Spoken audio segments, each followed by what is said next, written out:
এই গবেষণাটি মূলত যুক্তরাষ্ট্রের রাটগার্স ইউনিভার্সিটি থেকে করা, যেখান থেকে এই তথ্য প্রচার করা হয়েছিল। বিবিসি বাংলা 2019-এর অক্টোবরের 19 তারিখে এটি প্রচার করেছিল। এই অংশটি খুব মনোযোগ দিয়ে শুনবেন।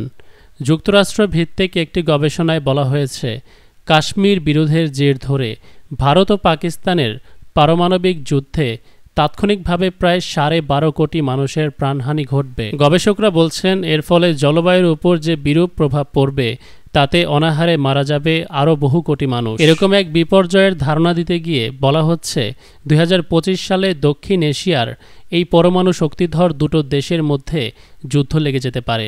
আমেরিকার রাটগার্স বিশ্ববিদ্যালয়ের এক গবেষণায় এসব আশঙ্কা প্রকাশ করা হয়েছে।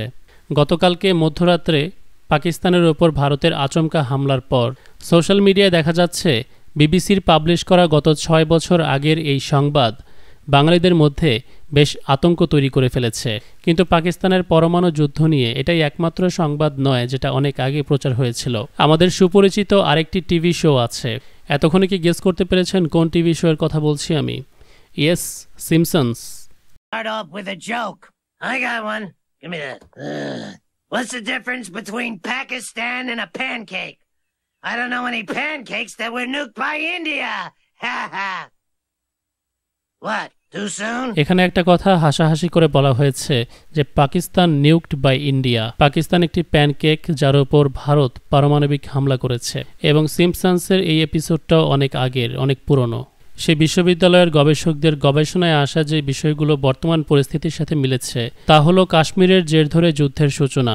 গত 12-13 দিন আগে জম্মু কাশ্মীরে যে সন্ত্রাসী হামলা হলো, সেই ঘটনার জের ধরেই কিন্তু পাকিস্তানের ওপর গতকাল রাতে রিটালিয়েশন বা প্রতিশোধমূলক হামলা হয়। এখন এই গল্পের প্রাথমিক অংশ বাস্তবতার সাথে মিলিয়ে আমরা এর সত্যতা খুঁজে পেয়েছি। তবে এর দ্বিতীয় ভয়াবহ অংশটি, পারমাণবিক যুদ্ধ এবং তাৎক্ষণিকভাবে 12 কোটি মানুষ এতে প্রাণ হারানো, এটা এখনও বাস্তবায়িত হয়নি। তবে আরেকটি ইন্টারেস্টিং বিষয় হলো এই দ্বন্দ্বের এক্স্যাক্ট সন বলে দেয়া 2025।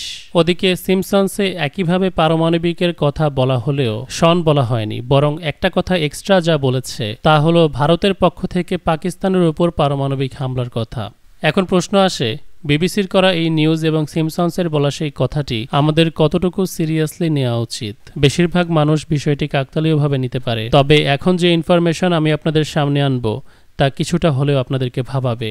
ভারত পাকিস্তানের মধ্যে যুদ্ধ শুরু হওয়ার আগে পাকিস্তান বারবার বলছিল জম্মু কাশ্মীরের এই আক্রমণটি ভারতের পক্ষ থেকে একটি ফলস ফ্ল্যাগ অ্যাটাক। এমনকি গত 5 তারিখে আমি কিবরিয়া নিজেও এই কথা বলেছি। हमला चल रहा था, उस समय जो लोग बचाए गए उन्हें उन्हीं लोगों ने बचाया जिनको आप हिंदू मुसलमान में बांट। People going against Muslims or Kashmiris, we don't want this. We want peace and only peace. Operation সিন্দুর কিসের উপর ভিত্তি করে এই নামটি রাখা? যারা বিধবা হয়েছে, স্বামী হারিয়েছে এই হামলায়, এই আক্রমণে, তাদের ওপরই তো। প্রথমে যখন এই যে ভাইরাল এই মহিলা হিমানশী নারওয়াল, তাকে যখন প্রেস জিজ্ঞেস করেছিল এই বিষয়ে মিডিয়ার কাছে, তখন কিন্তু এই মহিলা বলেছিল মুসলিমদের ওপর বা কাশ্মীরিদের ওপর কোনো রকম ঘৃণা প্রদর্শন করা হোক তা আমি চাই না। কিন্তু আল্লাহই জানে তার সাথে কি হয়েছে, তাকে কে ম্যানিপুলেট করেছে। গতকাল পাকিস্তানে হামলার পর আমরা দেখলাম এই হিমানশীর আজকে সুর বদলে গেছে। मैं यही कहना चाहूँगी कि मेरे हस्बैंड ने he was in the defence forces and you know when he had joined the defence forces वो यही चाहता था that he wanted to protect the peace in this country.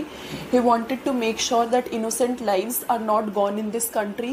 He wanted to make sure that there is no hatred and terror in this country and this operation signifies his spirit that there will terrorism, hatred will not be tolerated by the Indian government. And I'm thankful to the Indian government that they've taken this operation, but I also request them to not end it here. I want them to make sure that this is just the start of end of terrorism in our country. তো basically এই মহিলা ইংরেজিতে এখানে যা বলেছে, আমার husband যেহেতু এই দেশে একজন নেভি অফিসার ছিল, দেশের স্বার্থে কাজ করেছে, সে এই দেশে সন্ত্রাসবাদ চাইতো না, দেশের শান্তি রক্ষা করতে চাইতো, তাই এই শান্তি রক্ষার মিশন যেন অব্যাহত থাকে, এটা যেন শেষ না হয়, বরং এটাই যেন শান্তি রক্ষা মিশনের শুরু হয়। হিমানশী নারওয়াল গতবারের ইন্টারভিউতে যে বলল এই ঘটনার জেরে কোনো অশান্তি যেন তৈরি না হয়, সেই এখন বলছে অশান্তি শুরু করার জন্য, যুদ্ধ শুরু করার জন্য। এখন এই অপারেশনের নামের দিকে একটু ফোকাস করুন, অপারেশন সিন্দুর। এটা মেইনলি রাখা হয়েছে এই মহিলার স্বামী হারানো বা এদের বিধবা হওয়ার উপর ভিত্তি করে। কিন্তু যিনি সিন্দুর হারালেন, বিধবা হলেন, তিনি যদি অস্বীকার করেন এর প্রতিশোধ নিতে, তাহলে মোদী সরকারের পাকিস্তানের ওপর প্রতিশোধমূলক আক্রমণ বা রিটালিয়েশনের কোনো যুক্তিই থাকবে না। সেজন্য আমি মনে করি এই মহিলাকে সামহাও ব্রেন ওয়াশ করে বা ফোর্সফুলি তার থেকে আরেকটি ইন্টারভিউ নেওয়া হয়েছে ইন্ডিয়ান পাবলিক এবং বিশ্ববাসীকে বোঝানোর জন্য যে মোদির পাকিস্তানের উপর আক্রমণ করার কারণ রয়েছে এবং তাতে স্বামীহারা এই মহিলা খুশি। এটা যে মোদির সাজানো ফলস ফ্ল্যাগ অপারেশন তা আমরা জানি। ভারত নিজেই কাশ্মীরে হামলা করে দোষ চাপিয়েছে পাকিস্তানের ওপর পাকিস্তানে হামলা করার জন্য।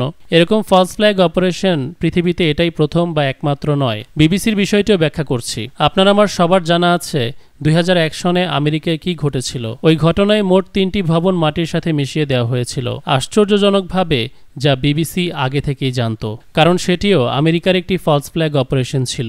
সেদিন 7 নম্বর ভবন ভেঙে মাটির সাথে মিশে যাওয়ার আগে বিবিসি নিউজ ভুলবশত লন্ডনে একটি ব্রডকাস্ট করে ফেলেছিল, যেখানে রিপোর্টার জানাচ্ছিল যে 7তম বিল্ডিং মাটির সাথে ভেঙে গুড়িয়ে গেছে, অথচ মানুষ লক্ষ্য করে দেখেছে তাদের ক্যামেরায় বিল্ডিংটি মহিলা রিপোর্টারের পেছনে তখনও দাঁড়িয়েছিল এবং তার পরবর্তী আধা ঘন্টা যাবৎ বিল্ডিংটি সেভাবেই দাঁড়িয়েছিল।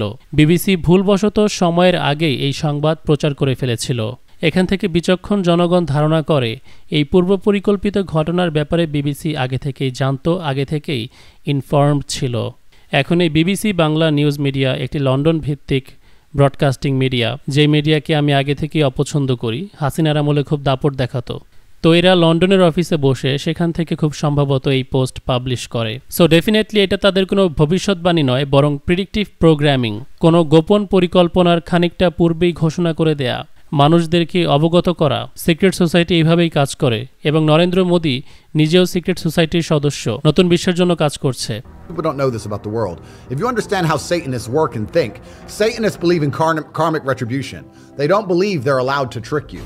If you believe in Satan, if you worship Satan, if you're a Satanist, you believe it's important you tell people what you're going to do, because then you will not pay the price. There'll be no karmic retribution for your actions. So let me give you an example. If I sell poison apples and I put up a sign saying apples and you buy one and you die, then you were poisoned. If I sell poison apples and I put up a sign saying poison apples and then you buy one and you die, you committed suicide. The fact that I told you what it was means I'm not guilty. I didn't murder you.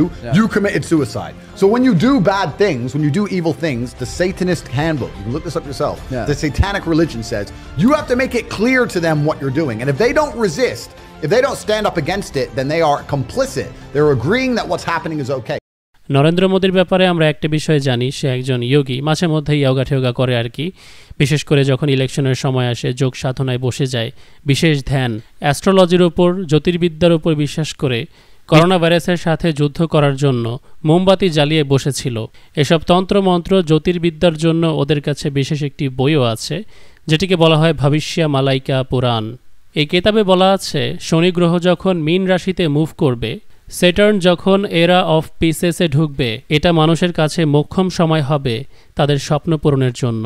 এটা নিয়ে Times of India একটি post করেছিল। দেখেন, গত 29শে March 2025-এ আপনার শনি গ্রহ পিসেসের যুগে পা দিয়েছে, যেটা 2027 পর্যন্ত থাকবে। এখন যারা শনি গ্রহ বা স্যাটার্ন ওয়ার্শিপার, আপনারা হয়তো জানেন না শনি গ্রহের উপাসনা এখনও হয়, স্যাটানিস্টরা করে, শয়তান পূজারীরা, এবং হিন্দুরাও করে, যেটা সেই ইব্রাহিম আলাইহিসসালামের সময় থেকে মানুষদেরকে করতে দেখা গেছে। প্রতি 29 বছর পর পর এরকম একটি সময় আসে যখন স্যাটার্ন পিসেসে মুভ করে এবং এটা একটা অপরচুনিটি খুলে দেয় মানুষকে তার লক্ষ্য পূরণ করতে। বুঝতেই পারছেন শনির উপাসক নরেন্দ্র মোদী এই সময়টি বিশেষভাবে কেন বেছে নিয়েছে যুদ্ধের জন্য।